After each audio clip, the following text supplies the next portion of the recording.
मानगंगा ओसरताच वाळू उपसा वाढला, पर्यावरण धोक्यात, महसूल यंत्रणेवर प्रश्नचिन्ह। मान तालुक्यातील मानगंगा नदीचं पाणी ओसरताच नदीपात्रातून अवैध वाळू उपशाला पुन्हा वेग आला असून पर्यावरणीय संतुलनासोबतच महसूल व्यवस्थेवरही गंभीर प्रश्न निर्माण झाले।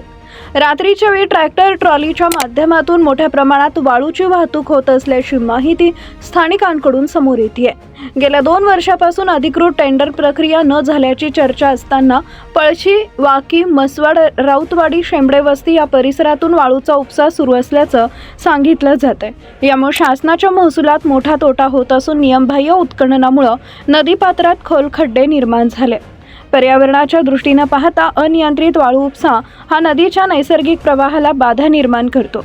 पाण्याची पातळी खालवणे, किनाऱ्याची धूप वाढणे आणि विहिरीच्या पाणीसाठ्यावर परिणाम होणे अशा गंभीर समस्या निर्माण होत आहेत। काही ठिकाणी विहिरीलगत मोठ्या प्रमाणात उत्खनन झाल्यानं भविष्यात पिण्याच्या पाण्याची टंचाई निर्माण होण्याची भीती व्यक्त केली जाते।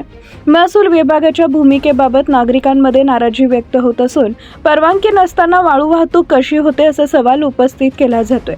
तलाठी, मंडळ अधिकारी आणि संबंधित यंत्रणेकडून ठोस कारवाई होत नसल्यानं कुंपण शेत खात आहे का अशी टीका देखील होतीये।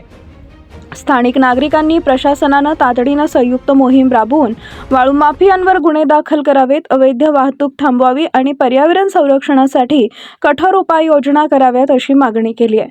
तसेच पारदर्शक टेंडर प्रक्रिया राबवून नियमानुसार वाळू उत्खननास परवानगी देणं आवश्यक असल्याचंही मत व्यक्त केलं जात आहे। आज न्यूजसाठी संदीप जठार, गोंदवले।